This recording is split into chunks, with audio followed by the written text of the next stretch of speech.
வசனத்தை வாசிப்ப 2 சாமுவேல் 21:1-3. தாவீதின் நாட்களில் 3 வருஷம் ஓயாத பஞ்சம் உண்டாயிருந்தது. அப்பொழுது தாவீது கர்த்தருடைய சமூகத்தில் விசாரித்தான்.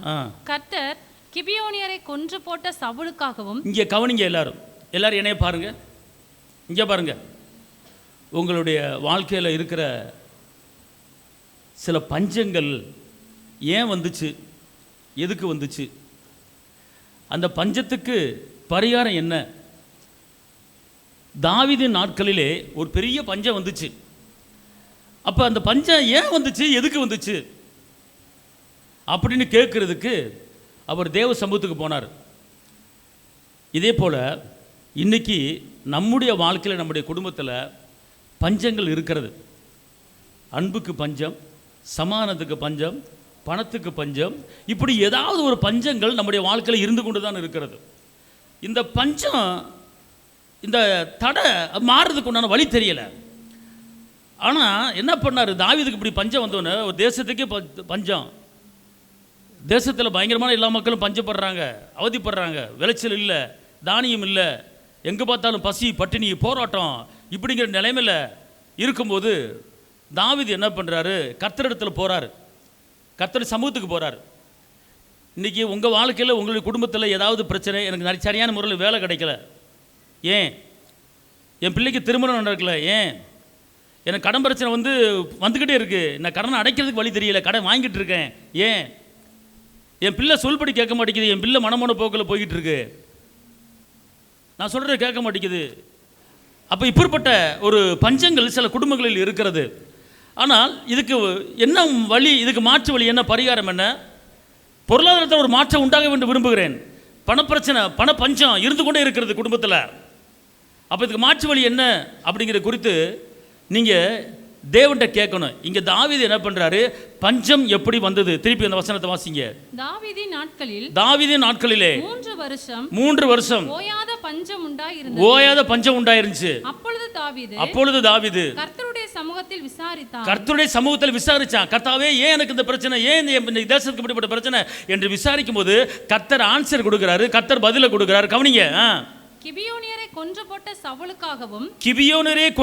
சவுலுக்காகவும் இரத்த பிரியரான அவன் வீட்டாருக்காகவும் இது உண்டாயிற்று என்றார். பாருங்க, பதில் வருது. ஏன் அந்த பஞ்சம் அப்படின்னு கேட்டா, சவுலின் காலத்தில் கிபியோனை சவுல் கொன்று போட்டாரு. அந்த கொன்று போட்ட அந்த இரத்த பழி இப்போ கேட்டுக்கிட்டு இருக்கு. உங்களுக்கு நல்லா புரியணும் அப்படின்னு கேட்டால், நம்முடைய முன்னோர்கள் யாராவது ஒரு கொலைக்கு உடன்பட்டு, இரத்த பலிக்கு உடன்பட்டு, கூலிக்கு கொலையை பண்ணி அப்படி இருக்கும்போது அந்த காலம் முடிஞ்சிடும். அடுத்த ஜெனரேஷன் வரும்போது அங்கே பாதிப்பு உண்டாகும், அங்கே ஒரு பெரிய பஞ்சம் உண்டாகும். அப்போ இதுக்கு பரிகாரம் என்ன, இதுக்கு மாற்று வழி என்ன, இதுக்கு என்ன தான் செய்ய அப்படின்னு சொல்லி தாவீது கர்த்தர்கிட்ட கேட்கும்போது கர்த்தர் சொல்கிறாரு, அந்த கிபியோனரை அந்த சவுலு கொண்டு போட்டார்ல, அதே மாதிரி கிபியோனரை சவுலுடைய சந்ததி கொல்லப்பட வேண்டும், அப்போது உன் ஜெபத்தை நான் கேட்பேன் அப்படின்னு சொல்லி ரிசல்ட் வருது. நல்லா தெரிஞ்சுக்கொள்ளுங்க. ஒரு முன்னோர்கள் ஒரு தவறு பண்ணும்போது அந்த தவறு யார்கிட்ட கேட்குறாருன்னு கேட்டால் பிள்ளைகள்கிட்ட கேட்குறாரு. புலம்புல சொல்லப்பட்டிருக்கு, எங்கள் முன்னோர்கள் பாவம் செஞ்சு மடிஞ்சு போயிட்டாங்க, அந்த பாவத்தை பிள்ளைகள்கிட்ட கேட்குறார். இப்போ இங்கே என்ன சொல்லப்படுகிறது என்பதை நீங்கள் நல்லா கவனிச்சு கேளுங்க. உங்கள் குடும்பத்தில் ஏன் பஞ்சம் பஞ்சம் பஞ்சம்? நீங்கள் ஜெபிக்கிறீங்க, துதிக்கிறீங்க, ஆராதிக்கிறீங்க, எல்லாம் செய்கிறீங்க, ஆனால் உங்கள் குடும்பத்தில் இருக்க அந்த பஞ்சம் போக மாட்டேங்குது, அந்த பணப்பிரச்சனைங்கிற பஞ்சம் போக மாட்டேங்குது, அந்த சமாதானம் இல்லாத ஒரு சண்டை பிரச்சனை பிரிவினை பஞ்சம் போக மாட்டேங்குது, அது இருந்துக்கிட்டே இருக்குது, ஒரு முடிவு இல்லாமல் இருக்கிறது. ஆனால் அதுக்குண்டான ஒரு முடிவை கர்த்தர் இன்னைக்கு உங்களுக்கு கொடுக்க போகிற. கைத்து டபக்கு மகிமை செலுத்துங்க. அல்லேலூயா. அப்போ நீங்கள் என்ன செய்யணும்னு கேட்டிங்கன்னா, நீங்கள் ஒரு சில காரியங்களை மாற்றம் உண்டாக்கப்பட வேண்டும். இங்கு 7 கொலைகள் நடக்கிறது, 7 கொலைகள் நடக்கிறது. வாசிங்க, நல்லா தெரிஞ்சுக்கொள்ளுங்க. இந்த இரத்த பழி என்பது அது பெரிய ஒரு சாபக்கேடு, பார்த்துக்கொள்ளுங்க. வாசிங்க, சங்கீதம் 5:6. பொய் பேசுகிறவர்களை அழிப்பீர், இரத்த பிரியனையும் சூதுள்ள மனுஷனையும் கர்த்தர் அருவருக்கிறார். நீதிமொழிகள் 29:10. இரத்த பிரியர் உத்தமனை பகைக்கிறார்கள், செம்மையானவர்களோ அவனுடைய பிராணனை காப்பாற்றுகிறார்கள். அதாவது நல்ல ஒரு காரியம் தெரிஞ்சுக்கொள்ளுங்க. ஒரு மனுஷன் இரத்த சிந்தி சாகுறான் என்று வைத்துக் கொள்ளுங்கள். அந்த சாவுக்கு நாம் யாராவது உடந்தையாக இருந்தால் அது ஒரு பெரிய ஒரு பாதிப்பை நம்மளுக்கு கொண்டு வரும், பார்த்துக்கொள்ளுங்க. ஆனால் அதுக்கு மாற்று வழி ஒன்று செஞ்சு ஆகணும். இங்கே தாவீதின் காலத்தில் பரிகாரம் என்ன அப்படின்னு கேட்டால் இங்கே சொல்கிறாரு, பார்த்துக்கொள்ளுங்க. 2 சாமுவேல் 21:8-9. ஆயாவின் குமாரத்தியாகிய ரிஸ்பால் சவுலுக்கு பெற்ற அவளுடைய 2 குமாரராகிய அர்மோனியையும் மேவி போசேத்தையும் சவுலின் குமாரத்தியாகிய மேரேப் மேகோலாத்தியனாகிய வர்சிலாவின் குமாரனாகிய ஆதாரியேலுக்கு பெற்ற அவளுடைய 5 குமாரரையும் பிடித்து அவர்களை கிபியோனின் கையில் ஒப்பு கொடுத்தான். நல்லா கவனிச்சு கொள்ளுங்க. கிபியோன் யார் கையில் ஒப்பு கொடுத்தாரு? தாவீது யார் கையில் ஒப்பு கொடுத்தாரு? அப்ப முத வசனம் என்ன சொல்லுது? யாரை கொண்டாரு? கிபியோனை. இப்ப புரியுதா உங்களுக்கு? சவுலு கிபியோனை கொண்டு போட்டாரு. இப்ப பல வருடங்கள் ஆச்சு, சவுலுடைய பிள்ளைகள் அங்க இருக்கிறாங்க. அப்போ தாவீது என்ன பண்ணுறாரு? இந்த சவுலுடைய சந்ததியை 7 பிள்ளைகள் இருக்கிறாங்க. சவுலுக்கு 7 பிள்ளைகள் இருக்காங்க. அந்த 7 பிள்ளைகளையும் அழித்தால்தான், கொன்று போட்டால்தான் நம்முடைய ஜெபத்தை கர்த்தர் கேட்பார், நம்முடைய பஞ்சம் மாறுன்னு சொல்லிட்டு என்ன பண்ணுறாரு? கிபியோனிட்டு என்ன பண்ணுறாரு? ஒப்பு கொடுத்துட்டார். அப்போ அவர் அடிச்சாரா அடிக்கலையா? பதிலுக்கு அவர் அடிக்கிறார் பாருங்க. பட்டயத்தை எடுத்துவேன் பட்டயத்தில் சாவான். பதிலுக்கு பதில் நடக்குது, பார்த்துக்கொள்ளுங்க. அப்போ தாவீது கிபியோன் கையில் ஒப்பு கொடுத்தார். அந்த கிபியோன் அந்த சவுனுடைய பிள்ளைகள் 7 பிள்ளைகள் என்ன சொல்லிட்டாங்க? போட்டு தள்ளுறாங்க. அல்லேலூயா. அதுக்கப்புறம் நடக்கிற காரியத்தை பாருங்க. 21:14. சவுலின் எலும்புகளையும் அவன் குமாரனாகிய யோனத்தானின் எலும்புகளையும் பென்யமீன் தேசத்து சேலா ஊரில் இருக்கிற அவன் தகப்பனாகிய கீசின் கல்லறையில் அடக்கம் பண்ணுவித்தான். ராஜா கட்டளையிட்டபடியெல்லாம் செய்தார்கள். அதற்கு பின்பு தேவன் தேசத்திற்காக செய்யப்பட்ட வேண்டுதலை கேட்டார். அல்லேலூயா. இப்போதான் தேவன் அந்த பஞ்சம் போகும்போது ஜெபத்துக்கு பதில் கொடுக்கிறார். அப்போ இவங்க என்ன பண்ணாங்க? இந்த பரிகாரம் பண்ணதுக்கு பிற்பாடு ஜெபத்துக்கு பதில் வருகிறது. நல்லா தெரிஞ்சு கொள்ளுங்க. இன்னைக்கு நம்முடைய குடும்பத்தில் சில முன்னோர்கள் செய்த பாவங்கள் சாபங்கள் இருக்கலாம்.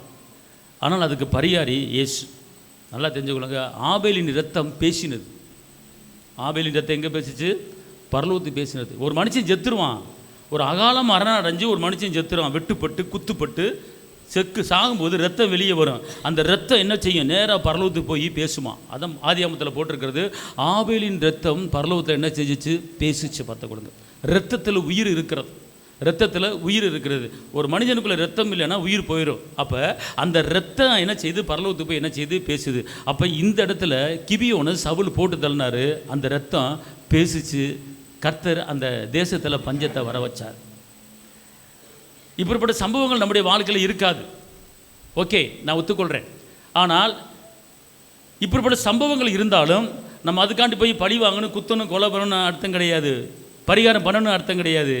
ஆனால் இது பழைய ஏற்பாடு காலத்தில் நடந்த காரியம். ஆனால் இப்படிப்பட்ட சாபங்களும் இப்போட பாவங்களும் இருப்பதனால தான் இயேசு தன்னை பலியாக ஒப்பு கொடுத்து நமக்கு பரிகாரியா என்ன செஞ்சிட்டாரு? மாறிட்டார். ரத்தம் சிந்தினார். ஆமென் சொல்லுங்க. அல்லேலூயா. ரத்தம் சிந்தி நம்மளை என்ன செஞ்சிட்டார்? மீட்டு எடுத்துட்டார். ரத்தத்தினால விடுதலை, ரத்தத்தினால மீட்பு, ரத்தத்தினால நம்மளுக்கு சமாதானம், ரத்தத்தினால ஐஸ்வர்யம் வந்திருக்கிறது. அப்போ இந்த மாதிரி பழைய ஏற்பாடு நடந்துச்சு. பரிகாரம் என்ன பண்ணாங்க? அந்த கிபியோன் என்ன பண்ணுறாரு? அந்த சவுளுடைய சந்ததியை போட்டு தள்ளுறாரு. சாகுறாங்க. சவுளு புதைச்ச இடத்துல, சவுளு மகன் புதைச்ச இடத்துல அந்த எல்லாத்தையும் புதைக்கிறாங்க. போச்ச உடனே அடுத்து கர்த்தர் ஜெபத்தை கேட்டான்னு சொல்லி வசனம் இருக்கிறது. ஆனால் இது புதிய ஏற்பாட்டு காலம், இது கிருபையின் காலம். ஏன் இந்த மாதிரி சம்பவம் நமக்கு வேணாம், தேவையில்லை, பழி வாங்குதல் கூடாது அப்படின்னா, இயேசு பரலோக மேன்மையை திறந்து பூமிக்கு நமக்காக அடிக்கப்பட்டு அவர் உடம்புல இருக்கிற கடைசி சொட்டு ரத்தத்தை சிந்தி உங்களை என்னையும் அவர் மீட்டெடுத்துட்டாரு. அந்த சாபத்திலிருந்து விடுதலை கொடுத்துட்டார். ஆமே, அல்லேலூயா சொல்லுங்க. ஆனால் சவுல் செத்துட்டாரு, சவுல் பிள்ளைங்க செத்துட்டாங்க. ஆனால் அவர்கள் மரித்தாலும் அந்த சவுலின் சுவாபங்களும் அந்த சவுலுடைய சந்ததி சுவாபங்களும் இன்ன வரைக்கும் இப்போ வரைக்கும் வந்துக்கிட்டு இருக்கு. அந்த சவுலின் ஆவி இருப்பதனால தான் இன்னைக்கு நம்முடைய குடும்பத்தில் பஞ்சங்கள் வருகிறது. அன்பார்ந்தவர்களே, நீங்கள் ஜெபிக்கிற ஆளாக இருக்கலாம். அந்த சத்தியத்தை அறியும் போது உங்களுக்கு விடுதலை கிடையாது. அதாவது பரிகாரம்னு ஒன்று இருக்குது, பார்த்துக்கொள்ளுங்க. பரிகாரம் ஒன்று இருக்குது. ஒருத்தருக்கு தீமை செஞ்சீங்கன்னா கண்டிப்பாக மகன் மூலமாக உங்களுக்கு பிரச்சனை வரும். ஒரு அடுத்தவன் சொத்தை நீங்கள் அபகரிச்சிங்கன்னா மகன் மூலமாக உங்கள் சொத்து போகும். இதெல்லாம் நடக்கிற காரியம். இப்போ பாருங்கள், இதெல்லாம் நடந்த காரியம் தான். சவுல் கிபியனை பூரா போட்டு தள்ளுறாரு. ஆனால் கிபியன் வந்து திருப்பி அடிக்கிறார். பார்த்தீங்களா, தான் சந்ததி இல்லாமல் போயிடுச்சு. அதே போல் இந்த நாட்களிலே பெற்றோர்கள் நன்மை செய்ய படியுங்கள். யாருக்கும் தீங்கு விளைவிக்கக்கூடாது, யார் பொருளையும் அபகரிக்கக்கூடாது, யார் பிரச்சனையிலையும் தலையிடக்கூடாது. கூடிய மட்டும் எல்லாரிடத்திலும் சமாதானம் இருங்கள், கூடிய மட்டும் நன்மை செய்யுங்கள். இன்றைக்கி வந்து தப்பு பண்ணி தவறு பண்ணி அடுத்தவனை மோசம் பண்ணி அடுத்த மனத்தை அபகரித்து நீங்கள் சேர்த்து வச்சாலும் நீங்கள் நல்லா இருக்கலாம் இப்போ. ஆனால் கர்த்தர் வந்து எப்போ கேட்பார்னா உங்கள் பிள்ளைகள்கிட்ட கேட்பார். உங்கள் பிள்ளைகளுக்கு சொத்து சுகம் சேர்த்து வைக்கணும். நீங்கள் உழைச்சி சம்பாரித்து சேர்த்து வைக்கணும். அடுத்த பணத்தை சேர்த்து வைக்கக்கூடாது, அடுத்த பணத்தை திருடி சேர்த்து வைக்கக்கூடாது, அடுத்தவர்கள் பணத்தை அபகரித்து சேர்த்து வைக்கக்கூடாது. அப்படி சேர்த்து வைக்கும்போது இப்போ உங்கள் வாழ்க்கை நல்லா இருக்கும், இனிமையாக இருக்கும், சந்தோஷமாக இருக்கும், சமாதானமாக இருக்கும், நல்லா நகலட்டை போட்டு ஆடம்பரமாக இருக்கலாம். ஆனால் இதை எப்போ கேள்வி கேட்பாருன்னு கேட்டிங்கன்னா பிள்ளைகள் இடத்துல கேட்பார். அப்படி தான் இங்கே கிபியோன்ட்ட என்ன செஞ்சார், கர்த்தர் கேட்டார். பார்த்துக்கொள்ளுங்க. அதுக்கு பரிகாரம் என்ன செஞ்சார், தாவீது பண்ணார். எப்போ அந்த அந்த அந்த சவுலின் பிள்ளைகளை அடித்து போட்டாங்களோ அதுக்கப்புறம் பஞ்சம் ஓய்ஞ்சது, ஜெபத்தை கேட்டார். நல்லா தெரிஞ்சுக்கொள்ளுங்க. இப்போ அதுக்கு தான் நம்ம என்ன செய்யணும், சில மாற்றங்களை கொண்டு வரணும் நம்முடைய ஆவியில், நம்முடைய ஆத்துமால, சரீரத்தில். நீங்கள் கிறிஸ்துவ வாழ்க்கை வாழ்கிறீங்க, ரட்சிப்பின் வாழ்க்கை வாழ்கிறீங்கன்னா அப்போனா நம்மக்கிட்ட ஒரு உண்மை இருக்கணும், ஒரு சமாதானம் இருக்கணும், கர்த்தருடைய வாக்குத்தத்தங்கள் நம்முடைய உள்ளத்தில் இருக்கணும். பார்த்துக்கொள்ளுங்க. யார் பொழப்பிலையும் கை வைக்கக்கூடாது. நம்ம அல்லையே சொல்லுங்கள். நம்ம என்ன செய்யணும், எல்லா காரியத்தில் என்ன செய்யணும், மாறிவிட வேண்டும். பழைய மனிதனை கலைத்து போட்டு புதிய மனிதனை, எல்லாம் சொல்லுங்கள், பழைய மனிதனை கலைத்து போட்டு புதிய மனிதனை தரித்துக் கொள்வேன். சொல்லுங்க, இயேசு சிலுவையின் இரத்தத்தால் என் பழைய வாழ்க்கை மாறிவிட்டது. அல்லேலூயா. என் வாழ்க்கை புதிய வாழ்க்கை. அல்லேலூயா. இப்போ நல்லா கவனிங்க. 7 பிள்ளைகளை தாவீது நாட்களில் போட்டு தள்ளினாங்க. ஆனால் அந்த 7 சுவாபங்கள் இன்னும் இருக்குது உலகத்தில். இங்கே இருக்குது அந்த 7 சுவாபங்கள், இங்கே இருக்குது. அந்த 7 சுவாபங்கள் உங்களை விட்டு போனால் தான் உங்கள் குடும்பத்தில் பஞ்சமே இருக்காது. அந்த 7 சுவாபங்கள் உங்கள் குடும்பத்தை விட்டு உங்களை விட்டு போனால் தான் உங்கள் குடும்பத்தில் செய்கிறதெல்லாம் வாய்க்கும், பஞ்சமே வராது. கர்த்தருடைய வார்த்தை. அப்போ நினைச்சணும், அந்த 7 சுவாபங்கள் இருந்து அந்த 7 சுவாபங்கள் அழிக்கப்பட வேண்டும், 7 சுவாபங்கள் கொல்லப்பட வேண்டும். இதை கொண்டா தான், இதை அழிச்சா தான் உங்கள் குடும்பத்தில் பஞ்சம் இல்லாத வாழ்க்கை வாழ முடியும், உயர்வான வாழ்க்கை வாழ முடியும், மேன்மையான வாழ்க்கை வாழ முடியும். உங்கள் பிள்ளைகளும் உங்கள் சந்ததியும் வாழ்ந்திருப்பாங்க, உயர்ந்திருப்பாங்க. அவர்கள் பிள்ளைகளை சமானத்தை பார்ப்பாங்க. இப்படிப்பட்ட பாவங்களை செய்யும்போது பிள்ளைகளுக்கு பாதிப்பு உண்டாகும். அல்லேலூயா. எல்லாம் சொல்லுங்க, நான் மாறுவேன், நான் மாறுவேன், நான் மாறுவேன். அல்லேலூயா. மாறிட்டேன். சொல்லுங்க, சவுலின் 7 சுவாபங்கள் என்னை விட்டு வெளியேறுவதாக. சொல்லுங்க, சவுலின் 7 சுவாபங்கள் என் குடும்பத்துக்கு பஞ்சத்தை கொண்டு வருது. அதை நான் குத்தி கொலை பண்ண போகிறேன். முடிஞ்சு அது உயிரை பூரா க்ளோஸ் பண்ண போகிறேன். அல்லேலூயா. ஏன் சொல்கிறதுக்கு யோசிக்கிறீங்க? குத்தி கொலை பண்ணவா? சவுல் ஏற்கனவே செத்துட்டாரு, 7 பிள்ளையை செத்துட்டாரு. தாவீதின் காலத்தில் பஞ்சம் வந்து போயிருச்சு, ஜெபத்துக்கு பதில் கொடுத்துட்டாரு, பரிகாரம் பண்ணிட்டாங்க. ஓகே. ஆனால் இப்போ அவர் இயேசு சிலுவையில் ரத்தம் சிந்தி பரிகாரம் பண்ணிட்டார். ஆனால் பரிகாரம் பண்ணியும் அந்த சவுலுடைய சுவாபங்கள் இருக்குது தெரியுமா, அது காத்து வாக்கில் இன்றைக்கி எல்லா குடும்பத்திலும் வந்துருச்சு. இங்கே உட்காந்துருக்கு, இங்கே ஒரு சில பேர் இருக்கு. என்கிட்டயா நான் சொல்கிற கரெக்ட். 7 சுவாபம் கொண்டுட்டிங்கன்னா அடுத்து உங்கள் குடும்பத்தில் எந்த பஞ்சமும் வராது. நீ செய்வதெல்லாம் வாய்க்கும், நீ தொட்டதெல்லாம் தொடங்கும், நீ எலும்புவ, நீ பிரகாசிப்ப, வெளிச்சம் கொடுப்ப. அல்லேலூயா. நான் சீக்கிரம் சொல்லிட்டு போயிறேன். 7 சுவாபம், சவுலின் 7 சுவாபங்கள். 1 சாமுவேல் 18:9. அந்நாள் முதற்கொண்டு சவுல் தாவீதை காய்மகாரமாய் பார்த்தான். கவனிங்க, சவுலுக்குள்ள என்ன இருந்துச்சு? காய்மலனா பொறாமை. அல்லேலூயா சொல்லுங்க, பொறாமை. அப்ப தாவீது கொன்றது எத்தனை? சவுல் கொன்றது. அப்ப இந்த வார்த்தையை கேட்ட உடனே அந்த சவுலுக்குள்ள என்ன வந்துருச்சு? பொறாமை வந்துருச்சு. அப்ப இந்த பொறாமை வந்த உடனே அவர் என்ன செஞ்சிட்டாரு? அவர் மாறிட்டார். இவர் ரட்சிக்கப்பட்டவர், தேவனால் தெரிந்து கொள்ளப்பட்டவர், தேவனால் அழைக்கப்பட்டவர் தான். ஆனால் இவருக்குள் பொறாமை வந்தது. தெரியுதா? இன்னைக்கு இந்த சவுலின் ஆவி என்னது? பொறாமையின் ஆவி. இந்த ஆவியை வந்துட்டாலே உங்கள் வாழ்க்கையை ஒன்றும் செய்ய முடியாது. நீ அடுத்தவங்க மேலே யார் முன்னேறுறாங்க, யார் முன்னேறல, யார் அவங்க இப்படி ஆகிட்டாங்க, அவங்க இப்படி ஆகிட்டாங்க, அவங்க நல்ல சேலை கட்டிட்டு வர்றாங்க, நல்ல தோடு போட்டு வர்றாங்க, என்னால் ஒன்றும் சம்பாதிக்க முடியல, அவங்க பிள்ளை வேலை கிடச்சிருச்சு, என் பிள்ளைக்கு வேலை கிடைக்கல, அவன் மட்டும் நல்லா இருக்கான். அப்போல்லாம் ஒன்றுமே யாரை பற்றியும் பேசாதீங்க, பொறாமப்படாதீங்க. நீங்கள் அப்படி பொறாமப்பட்டீங்கன்னா உங்கள் குடும்பத்தில் பஞ்சம் வந்துடும். எந்த குடும்பத்தை பற்றியும் பொறாமப்படாதீங்க. அவனுக்கு நல்ல வேலை கிடச்சிருச்சு, அவங்க பிள்ளைக்கு வேலையே கிடைக்கல, நல்லா இருக்கும் அப்படிலாம் சொல்லாதீங்க. அதுக்கு பேர் பொறாமை. அல்லேலூயா. கர்த்தர் உங்களுக்கு எந்த நேரத்தில் எப்போ கொடுக்கணுமோ கண்டிப்பாக கொடுப்பாரு. ஓகே. அப்போ இந்த சவுலுக்குள்ளே இந்த பொறாமாவி எழுந்துச்சு. இந்த பொறாமாவியை கொலை பண்ணணுமா வேணாமா? 7 பிள்ளைகளை கொலை பண்ணாங்க. பஞ்சம் நீங்கிருச்சு, ஜெபத்துக்கு பதில் வந்துருச்சு. அப்போ முதல் ஆள் பொறாமை. அப்போ இந்த பொறாமையை போட்டு தள்ளணுமா வேணாமா? ஒரு பக்கம் சவுண்டை காணாமே, போட்டு தள்ளணுமா வேணாமா? அவனை க்ளோஸ் பண்ணணுமா வேணாமா? அல்லேலூயா, அல்லேலூயா, அல்லேலூயா சொல்லுங்கள். இந்த தனிப்பட்ட ஒரு வீடு இருந்துச்சுன்னா பிரச்சனை இருக்காது. பார்த்துக்கலாம். இந்த சில பார்த்தீங்கன்னா நல்ல முட்டிகளில் போனச்சு வரிசையாக வீடாக இருக்கும், 10 அடி சந்து தான் இருக்கும். 10 அடி சந்துக்குள்ள இப்படி இங்கிட்டும் வீடு இங்கிட்டும் வீடு, கதவை திறந்து அந்த வீட்டை பார்க்கணும், இந்த கதவை திறந்து அந்த வீட்டை பார்க்கணும். அப்படி தான் இந்த நல்ல முட்டிகள் இருக்குது. அப்படி வீட்டை திறந்தோடனே காலைல சைக்கிள் எடுத்து வீட்டுக்கார் போவார். இன்னைக்கு ஐயா ட்ரெஸ் பண்ணிட்டு போகிறாரு பேசுவாங்க. என்ன இப்போ டிஃபனில் சோறு கொண்டு போவா, சும்மா வெறுங்கையோட போகிறாளே, எங்கே போகிறா பேசுவாங்க. என்ன இப்போ நேற்று கவரிங் போட்டிருந்தா இன்றைக்கி தோடு போட்டிருக்காளே பேசுவாங்க. இந்த மாதிரி காய் மாலை, இதுக்கு பேர் என்னது காய் மாலை. இந்த மாதிரி பொறாமப்படக்கூடாது. அவள் என்ன சூடியர் போட்டாலும் சரி, எந்த ட்ரெஸ்ஸு போட்டாலும் சரி, எந்த நகையை போட்டாலும் சரி, எந்த நட்டை போட்டாலும் சரி, நல்ல தொங்க போட்டு டக்குன்னு ஆட்டி போட்டாலும் சரி, அதை பற்றி நீ பொறாமப்படாத. அல்லேலூயா. இப்படி பொறாமப்படும் போது உன் வீட்டுக்குள்ள ஒரு பஞ்சம் வந்துடும், ஏதாவது ஒரு பஞ்சம் உன் வீட்டுக்குள்ளே வந்துடும். அல்லேலூயா சொல்லுங்கள். அதனால் பொறாமப்படக்கூடாது. இந்த பொறாமாவியை குத்தி கொலை பண்ணணும். அல்லேலூயா. கொலை பண்ணணுமா வேணாமா? உனக்கு ஜெபத்துக்கு பதில் வேணும் அப்படின்னா இந்த பொறாம ஆவியை என்ன செய்யணும்? எல்லாம் சொல்லுங்கள். எனக்குள்ளே கிரியை செய்கிற பொறாம ஆவியே, அடுத்தவனை பார்க்குற, காய்மானம் பண்ணுற பொறாம ஆவியே, இயேசுவின் நாமத்தில் உன்னை போட்டு தள்ளிடுறேன். இருவரும் உள்ள கருக்குள்ள பட்டயத்தை வச்சு உன்னை உருவ குத்தி அழிச்சிடுறேன்.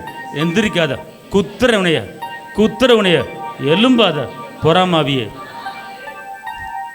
ஒரு சில பேர் எனக்கு நான் மதம்னு உட்காந்துருக்கீங்க, ஒன்றும் நடக்காது, அப்படியே தான் இருப்பீங்க. போங்க, உங்களுக்கு நான் பேசிக்கிட்டு இருக்கேன், சொல்லிக்கிட்டு இருக்கேன், ஆட்சியம் பண்ணிக்கிட்டு இருக்கேன். நீ சொல்கிறத கேள்றா, நீ சொல்கிறத கேட்டுக்கிட்டே இருக்கீங்க. உங்களுக்கு நடக்க போகுது, உங்கள் பஞ்சம் நீங்க போகுது. அதுக்கு தான் பாடுபட்டுக்கிட்டு இருக்கேன். உங்கள் குடும்பத்தில் இருக்கிற பஞ்சம் நீங்க போகுது. ஆமென், அல்லேலூயா, அல்லேலூயா. அப்போ பஞ்சம் மாறினோம்னா இதை உள்ளே வச்சுக்கிட்டு தான் எப்படி பஞ்சம் போகும்? அப்போ இந்த எல்லாம் சொல்லுங்கள். எனக்குள்ளே கிரியை செய்கிற பொறாம ஆவியே, இயேசுவின் நாமத்தில் உன்னை உருவ குத்துறேன், குத்தி கிழிக்கிறேன். ஓடி பேரு, நீ டெத்து, நீ செத்த. இனிமே வந்த மவனே ஓடி போயிரு. குத்துறேன். இந்த ஆவிக்குரிய ஜீவியத்தில் டெவலப் பண்ணிட்டு போனாங்க வந்தால் அப்படியே யாருக்கோ சொல்கிறேன்னு கேட்பாங்க. நான் சொன்னவங்களுக்கு தான் புறமாவி சாவேன், இல்லை சாக மாட்டான். நீ வெளியே வாசப்படில் இறங்கும்போது கூட வந்துக்கிட்டு இருப்பான். இப்போ குத்திட்டேன்னா வரமாட்டான், கூட வரமாட்டான். ஏக்கா எனக்கு இன்றைக்கி சேலை புதுசாக ப்ளூ கலரில் போட்டிருக்கீங்க, நல்லா இருக்குக்கா, அப்படி எங்கே கொடுத்தீங்க அப்படின்னு சொல்லி முடிஞ்சு பொறாம. அல்லேலூயா. இப்படி இறங்கும் போதே வந்துடும் பொறாமாவி. அதனால் பொறாமாவியை போட்டு தள்ளவங்க கைத்துக்கு அல்லேலூயா சொல்லுங்கள். பொறாமாவியை போட்டு தள்ளிட்டேன், க்ளோஸ் பண்ணிட்டேன், இனிமேல் வரமாட்டான். சரி, ரெண்டாவது அந்த இதெல்லாம் சவுலுக்குள்ள இருந்தது. சவுல் இதெல்லாம் வச்சுக்கிட்டு போனனால தான் 7 பிள்ளை போட்டு தள்ளிட்டாங்க. அல்லேலூயா. நான் சொல்கிறேன், உங்கள் பிள்ளையை உங்கள் சந்ததி நல்லா இருக்கணும்னா இந்த சவுலின் 7 சுவாபங்களை எடுத்து போட்டீங்கன்னா உங்கள் பிள்ளைங்க நல்லா இருப்பாங்க. அல்லேலூயா, அல்லேலூயா, அல்லேலூயா சொல்லுங்கள். பிள்ளைகளுக்கு நீங்கள் நகை சேர்த்து வைக்கிறேன், சொத்து சேர்த்து வைக்கிறேன், வீடு சேர்த்து வைக்கிறேன், அதெல்லாம் பொட்டுன்னு போயிடும். கிரியைகளை சேர்த்து வைங்க. பிள்ளைகளுக்கு என்ன செய்யுங்க? நன்மைகளை, அன்பு, சமாதானத்தை, விட்டு கொடுக்குற மனப்பான்மையை, தாழ்மையை, கர்த்தருடைய வார்த்தையை, கர்த்தருடைய கட்டளையை பிள்ளைகளுக்கு சேர்த்து வைங்க. அது உங்கள் பிள்ளைகளை வாழ வைக்கும், உங்கள் பிள்ளைகளை உயர்த்தும். ஐயோ, என் பிள்ளைக்கு 100 பவுன் போடணும், போடு, நல்லதுயா. ஆனால் 100 பவுன் போடுற பிள்ளை எப்படி இருக்குது அதை கவனிக்கணும். ஆமென், அல்லேலூயா சொல்லுங்கள். அப்போ ரெண்டாவது ஒரு காரியம் பார்த்துக்கொள்ளுங்க. வாசிங்க 1 சாமுவேல் 16:14. கர்த்தருடைய ஆவி சவுலை விட்டு நீங்கினார். கர்த்தரால் வரவிடப்பட்ட ஒரு பொல்லாத ஆவி. இங்க கவனிங்க. இந்த சவுலு ஒரு தேவனால் அங்கீகரிக்கப்பட்ட அபிஷேகம் பண்ணப்பட்ட ஒரு சவுல். ஆனால் கர்த்தர் பிளஸ் பண்ணார், கர்த்தர் ஆசீர்வதிச்சார். ஆனால் பாருங்க, இங்கே கர்த்தரே என்ன பண்ணுறாரு, ஒரு பெரிய பொல்லாத ஆவி என்ன பண்ணுறாரு, சவுலுக்குள்ள அனுப்புகிறாரு. ஹலோ, சவுலுக்குள்ள அனுப்புகிறாரு. ஏன் அனுப்புகிறாரு? அவர் ஒவ்வொன்றுக்கும் இடம் கொடுக்குறாரு. இடம் கொடுக்கறனால ஒரு கலகத்தின் ஆவி சவுலுக்குள்ள வருது, பார்த்து கொடுக்கு. அல்லேலூயா. அப்போ இந்த கலகத்தின் ஆவி உங்களுக்குள்ளே வராத அளவுக்கு, இந்த சவுலுக்குள்ளே வந்த அந்த கலகத்தின் ஆவி உங்களுக்குள்ளே வரவிடக்கூடாது. ஆமேன். அந்த ஆவி இன்னும் சுற்றிக்கிட்டு இருக்குது. சவுல் காலத்தில் உற்பத்தி ஆனது, சவுல் காலத்தில் வந்த ஆவி இன்னும் உலகத்தில் நடமாடி கொண்டு இருக்கிறது, குடும்பங்கள் நடமாடி கொண்டு இருக்கிறது. இது கலகம் பண்ணுகிற ஆவி. ஒரு குடும்பத்தில் கலகம் நடக்குதா, வந்துட்டேன். ஒரு குடும்பத்தில் சண்டை வருதே, வந்துட்டேன். அப்போ கலகத்தின் ஆவி உனக்குள்ளே இருக்கிறான்.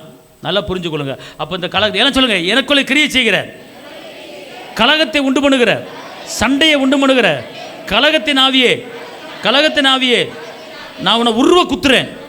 இனிமே என் குடும்பத்துக்கு வந்துடாத, இயேசுவின் நாமத்தில் வெளியேறு. அல்லேலூயா. 2 பரிகாரம் பண்ணிட்டீங்க. எத்தனை பரிகாரம் பண்ணிட்டீங்க? 2 பேத்தை போட்டு தள்ளிட்டீங்க. எல்லாம் சொல்ல, பக்கத்தை கையை பிடிச்சி, 2 பேத்தை போட்டு தள்ளட்டுமா? கையை பிடிச்சி சொல்லு, 2 பேத்தை போட்டு தள்ளிட்டேன். இனிமேல் மக்கா பொறாமல் வந்துச்சு, அப்புறம் நான் பார்த்துக்க. அல்லேலூயா. சொல்லுங்கள், 2 பேத்தை போட்டு தள்ளிட்டேன். 2 பேத்தை போட்டு தள்ளிட்டேன். 2 பேத்தை போட்டு தள்ளிட்டேன். சவுலின் ஆவி. அல்லேலூயா. 3வது 1 சாமுவேல் 22:18. அப்பொழுது ராஜா தோவேக்கை நோக்கி, நீ போய் ஆசாரிகளை கொன்று போடு என்றான். ஏதோமியனாகிய தோவேக்கு. இப்ப கவனிங்க, ஆசாரிகள் என்ற தேவனுடைய மனிதர்கள், தேவ ஊழியர்கள், தேவனுக்காக பணி செய்கிறவர்கள். அப்ப நல்லா தெரிஞ்சு கொள்ளுங்க, இன்னைக்கு ரட்சிக்கப்பட்ட பிள்ளைகள் ஆசாரியர்களை கொல்லும்படியாக, ஆசாரியர்கள் வருத்தப்படும்படியாக, ஆசாரியர்கள் கண்ணீர் வடிக்கும்படியாக சில காரியங்களை நீங்கள் செய்யக்கூடாது. ஊழிய மன்னர்களை குறித்து நீங்கள் தவறாக பேசக்கூடாது. ஊழிய மன்னர்களை குறித்து நீங்கள் முறுமுறுக்கக்கூடாது. ஊரில் குற்றப்படுத்தக்கூடாது. குற்றப்படுத்தும் போது வீட்டில் பிள்ளைகளுக்கு சாபம் வரும். பிள்ளைய வாழ்க்கை நிம்மதி இருக்காது. ஏதோ பிள்ளைன்னு இருப்பான், ஒரு மனுஷனை இருக்க மாட்டான். சாபம். நல்லா தெரிஞ்சுக்கொள்ளுங்க. இதெல்லாம் மனம் மாறணும் நீங்கள் எல்லாத்துலேயும். அதாவது ஊழியர்கள் பாடு, கர்த்தர் பாடு. நீ ஊழியரை நீ குறை பேசி உனக்கு என்ன கிடைக்க போகுது? அது நம்மளுக்கு தேவையில்லை. அப்போ இங்கு ஆசாரில் என்ன செஞ்சார்? அவர் கொன்று போட்டார். நல்லா தெரிஞ்சு கொள்ளுங்க. அதனால தான் எபிரேயர் 13:17, உங்களை நடத்துகிறவர்கள் உங்கள் ஆத்துமாக்களுக்காக உத்தரவாதம் பண்ணுகிறவர்களாய். இப்ப கவனிங்க, நீங்க இந்த இடத்துக்கு வந்திருக்கிறீங்க, இந்த சபைக்கு வந்திருக்கிறீங்க, உங்களை நடத்தும்படி கர்த்தர் கிருபை பண்ணியிருக்கிறாரு. ஆனால் உங்களுக்கெல்லாம் ஜாமீன் கையெழுத்து உத்தரவாதம் நான் போட்டிருக்கிறேன். உங்களுக்கு யார் ஜாமீன்? நான் அப்பாட்ட சொல்லுவேன். இப்போ எப்படி இயேசு பிதாட்ட பரிந்து பேசி, அப்பா நம்ம பிள்ளைப்பா கொஞ்சம் உள்ளே விட்டுருங்கப்பா, நரகு தலையிறாங்க, பாவம் சரியாக தப்பு பண்ணிட்டா, தெரியாமல் முடிவு போட்டு சண்டை போட்டுச்சு, அவங்க அம்மா வந்துச்சு, கொஞ்சம் உள்ளே விட்டுருங்க ஏசப்பா, உள்ளே விட்டுருங்க ஏசப்பா, பரிந்து பேசிக்கிட்டே இருக்கிறாரு. நான் அதே போல் நைட்டு ஜெபத்தில் மற்ற இடத்துல, ஆண்டவரே இந்த சபைக்கு வருகிற ஒவ்வொருவரையும் ஆண்டவரே நல்லபடியாக வைங்க தகப்பனே, இந்த சபைக்கு வருகிற ஒவ்வொருவரையும் ஆசிர்வதிங்க தகப்பனே, பிள்ளைகளுக்கு திருமண காரியத்தை முடிச்சு வைங்க தகப்பனே, இந்த சபைக்கு ஒரு குடும்பத்தையும் ஆசிர்வதிங்க தகப்பனே, இந்த பிள்ளைக்கு யாரும் வெக்கப்பட்டு போயிடக்கூடாது ராஜா, இந்த பிள்ளையை எழுமணும் ராஜா, இந்த சபைக்கு வர யாரும் இங்கே கால் வைக்கிறவங்க ஆண்டவரே பிரகாசமாக இருக்கணும், வெளிச்சமாக இருக்கணும், யாரும் கடம்பரச்சிலிருந்து ஆண்டவர் விடுதலை பெறாமல் இருக்கக்கூடாது, எப்படியாவது விடுதலை ஆகணும் தகப்பனே, உதவி செய்ய சொல்லி நான் பரிந்து பேசிக்கிட்டே இருக்கேன். நான் உங்களுக்கு ரெக்கமெண்ட் பண்ணிக்கிட்டே இருக்கிறேன். அப்படி ரெக்கமெண்ட் பண்ணுற என்னையவே பேசுகிறீங்கன்னா அது உங்களுக்கு இந்த சவுலுனுடைய தண்டனை என்ன செய்யும்? வந்துடும். அல்லேலூயா. அதனால் நீங்கள் உங்கள் ஆவி, ஆத்மா, உங்கள் சரீரம் எப்படி இருக்கோ, உங்களுக்கும் தேவனுக்கு உறவு எப்படி இருக்கிறதோ அதை கரெக்டாக நீங்கள் ஃபாலோ பண்ணணும். எந்த ஊழியனையும் நம்ம குறை பேசக்கூடாது. டிவி மினிஸ்ட்ரி ஊழியம், அந்த மெட்ராஸில் அந்த ஊழியம், இந்த ஊழியம் நம்ம பேசக்கூடாது. அது வீண் பிரச்சனை, நம்ம தேவையில்லாத பிரச்சனை இழுத்துக்கிறோம், பார்த்துக்கொள்ளுங்க. இந்த சவுல் இந்த காரியத்தை பண்ணனால அவருக்கு சாபம் வந்துருச்சு. அல்லேலூயா. அப்போ உத்தரவாதம் நல்லா தெரிஞ்சுக்கொள்ளுங்களேன். இந்த பழைய ஏற்பாடு காலத்தில் 7 பேரை போட்டு தள்ளிட்டாங்களே, 7 பிள்ளைகளை போட்டு தள்ளிட்டாங்களே. ஆனால் பார்த்துக்கொள்ளுங்க, இன்றைக்கி புதிய ஏற்பாட்டில் நம்ம இருக்கிற கிருபையின் காலத்தில் இருக்கிறோம். இயேசு தான் உடம்புல இருக்கிற ரத்தத்தை அப்படியே சிந்திட்டார். பார்த்துக்கொள்ளுங்க, உங்களுக்காக எனக்கு விடுதலை வாங்கி கொடுத்துட்டார். ஆனால் அந்த ரத்தம் ஒரு வசனம் எபிரேயர் எடுங்க 12:24, புது உடன்படிக்கையின் மத்தியஸ்தராகிய இயேசுவின் இடத்திற்கும் ஆபேலினுடைய ரத்தம் பேசினதை பார்க்கிலும் நன்மையானவைகளை பேசுகிற ரத்தமாகிய தெளிக்கப்படும் ரத்தத்தின் இடத்திற்கும் வந்து சேர்ந்தீர்கள். அல்லேலூயா. எங்க வந்து சேர்ந்திருக்கிறோம்? எங்க வந்து சேர்ந்திருக்கோம்? ஆபேலின் ரத்தம் கர்த்தர்ட்ட பேசிச்சுங்க. அது என்னை கொண்டுட்டான் கூட பிறந்தேன் கொண்டுட்டான்னு சொல்லி பேசிச்சு. ஆனால் மற்ற எதுவும் பேசலை. ஆபேலின் ரத்தம் என்ன பேசிச்சு? என்னை கொண்டுட்டான், காயின் கொண்டுட்டான் சொல்லி ரத்தம் பரலோகத்தில் பேசிச்சு. ஆனால் இந்த இயேசுவின் ரத்தம் இந்த அப்பா அன்பு தெய்வம் இயேசு ரத்தம் அவர் நன்மைகளை பேசும்படியான ரத்தம், அற்புதங்களை செய்யும்படியான ரத்தம், விடுவிக்கிற ரத்தம், விடுதலை கொடுக்கிற ரத்தம், பாவங்களை மன்னிக்கிற ரத்தம். ஆபேலின் ரத்தத்தை காட்டிலும் இந்த இயேசுவின் ரத்தம் நன்மைகளை நமக்கு அள்ளி கொடுக்கிற ரத்தமாக ரத்தத்தை சிந்திருக்கிறார். அதனால் இந்த பரம்பரை சாபம் நம்மளை ஒன்றும் செய்ய முடியாது. ஆமென் சொல்லுங்க. அல்லேலூயா. ஆனால் இந்த சாபம் ஒன்றும் செய்ய முடியாது, ரத்தத்தால் மீட்கப்பட்டுட்டான். ஆனால் சுவாபங்கள் நமக்குள்ள என்ன செய்து வர்றதுக்கு சான்ஸ் இருக்குது. சுவாபங்கள், அந்த சவுலின் சுவாபங்கள், அந்த சவுலின் ஆவிகள் நமக்குள்ள வருது. இப்போ நான் சொல்லிக்கிட்டு இருக்க எல்லாமே சவுலின் ஆவிகள், சவுலுக்குலேருந்து வர்ற காரியம். இந்த காரியத்தை சவுல் பண்ணார். அல்லேலூயா. புரியுதா? அதனால நீங்கள் எத்தனை வித போட்டு தள்ளிட்டீங்க இது வரைக்கும்? 3 வித போட்டிங்களா? க்ளோஸ் பண்ணிட்டீங்களா? சரி, ரைட். இப்போ 4வது 1 Samuel 28:7.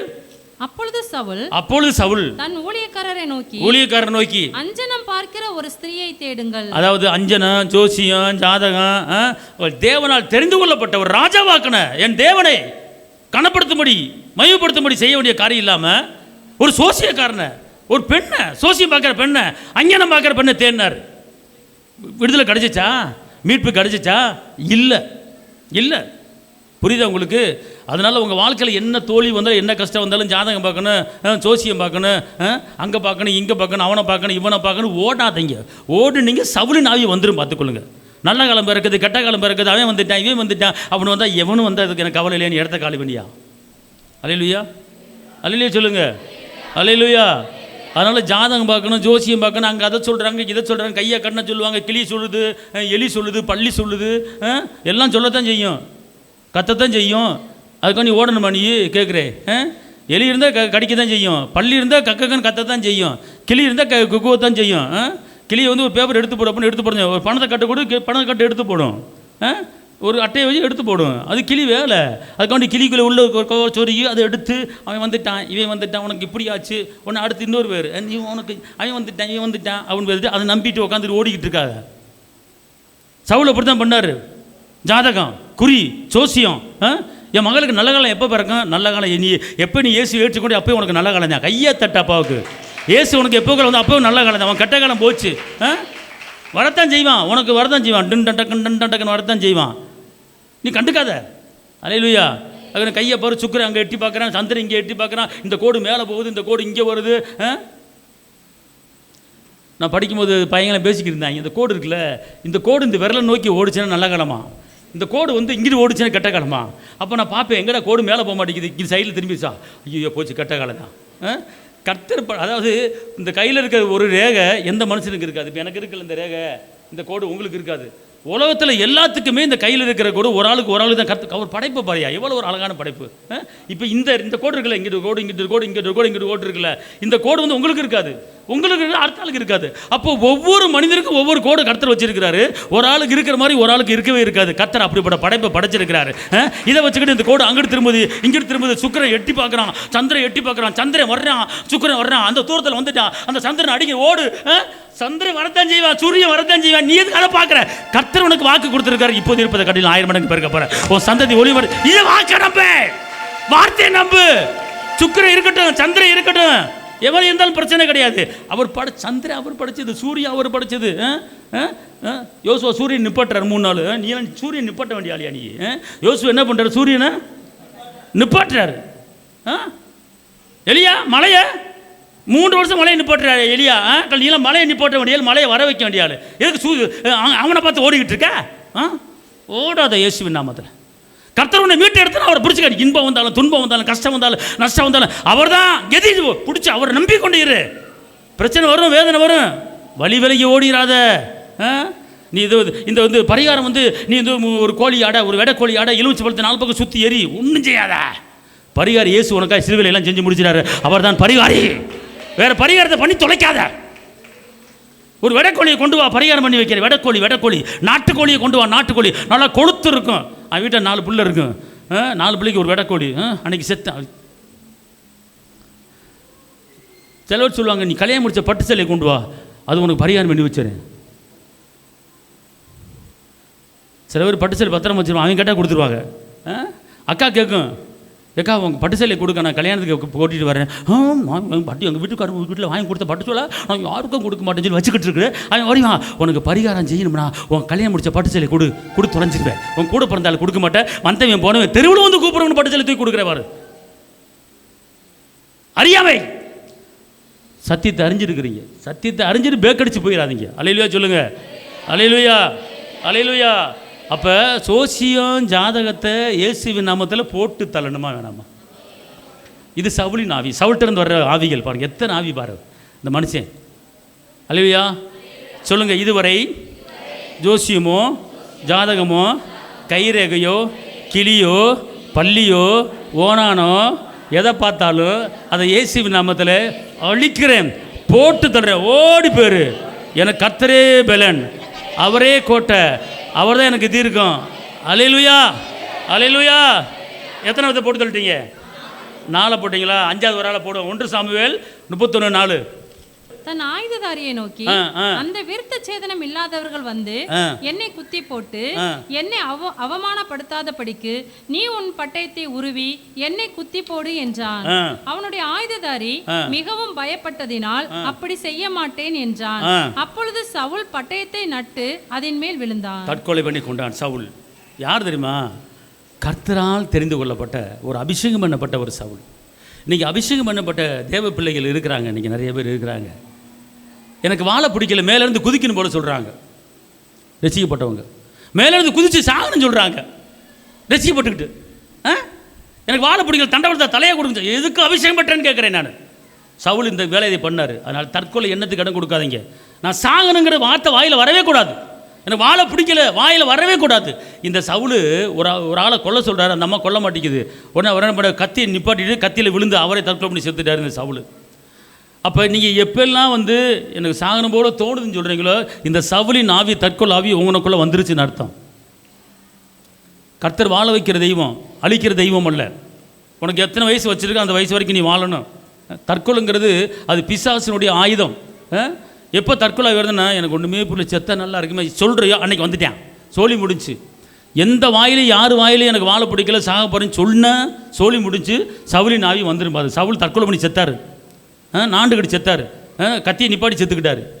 அதனால் இது சவுலின் சுவாபம். எல்லாம் சொல்லுங்கள், இயேசுவே என் சிந்தை, இயேசுவின் சிந்தை எனக்குள்ளே தற்கொலை எண்ணங்களும் தவறான எண்ணங்களும் வரக்கூடாது. மரணத்துக்கு அதிகாரியாக இருந்த பிசாசை இயேசு தம்முடைய மரணத்தில் அழிச்சிட்டாரு. அதனால் சாணுங்கிற எண்ணம் எனக்கு வர முடியாது. இயேசு மரணத்துக்கு அதிகாரியான பிசாசை தம்முடைய மரணத்தில் அவர் அழிச்சிட்டாரு. அதனால் சாணுங்கிற எண்ணம் எனக்குள்ள வரக்கூடாது. இயேசுவ ரத்தத்தால் உன்னை குத்துறேன், உன்னை போட்டு தள்ளுறேன், ஓடி போயிரு. போட்டு தள்ளுங்க, வலுவாக போடுங்க, டக்குன்னு குத்து போட் அவுட். அல்லேலூயா, அல்லேலூயா, ஆமென். அதனால் இந்த சுவாபம்லாம் உங்கள்கிட்ட இருந்துச்சுன்னு வச்சுக்கொள்ளுங்களேன், பஞ்சம் குடும்பத்துக்கு வந்துடும், போராட்டம் குடும்பத்துக்கு வந்துடும். முதல் இந்த சாபத்தை கொலை பண்ணுங்க. எதை கொலை பண்ணணும்? சாபத்தை குத்தி வெளியே எரிஞ்சிருங்க. இந்த மாதிரி உங்கள் சிந்தையில் எண்ணத்தில் வச்சுருக்காங்க. 1 சாமுவேல் 16:1. கர்த்தர் சாமுவேலை நோக்கி, இஸ்ரவேலின் மேல் ராஜாவா இராதபடிக்கு நான் புறக்கணித்து தள்ளின சவுலுக்காக நீ எந்த மட்டும் துக்கித்துக் கொண்டிருப்பாய். சவுலை கர்த்தர் வந்து புறக்கணிச்சிட்டாராம்.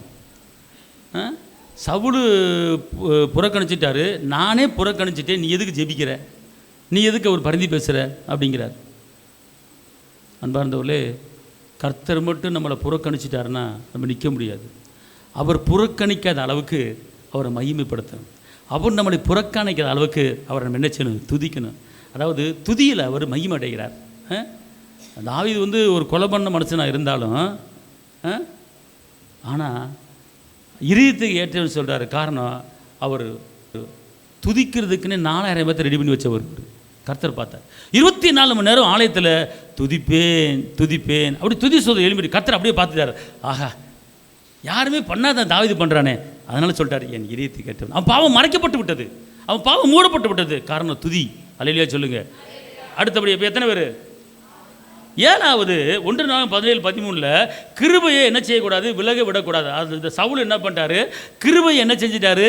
தன்னை விட்டு போகும்படி நடந்துக்கிட்டார். அதனால தான் அவர் நாம் நிற்பதும் நான் நிர்மூலமாகாமல் இருப்பதும் அவருடைய சுத்த கிருபை பார்த்துக்கொள்ளுங்க. அதனால் அவர் கிருபை நம்மளை விட்டு போகக்கூடாது. அல்லேலூயா, அல்லேலூயா சொல்லுங்க. அந்த கிருபையை நீங்கள் என்ன செய்யணும்? பாதுகாத்து கொள்ள வேண்டும். ஆமென் சொல்லுங்க. அல்லேலூயா. அப்படி என்றால் நீங்கள் வந்து உங்கள் குடும்பத்தில் பஞ்சம் வராமல் இருப்பதற்கு உங்கள் குடும்பத்தில் தோல்வி வராமல் இருப்பதற்கு, உங்கள் குடும்பத்தில் தேவையில்லாத சவுளு நாவி வராமல் இருப்பதற்கு இந்த 7 காரியங்களை நீங்கள் கரெக்டாக கடைபிடித்து வெளியேற்றும் போது கர்த்தர் உங்கள் பஞ்சத்தை எடுத்து போடுவார்.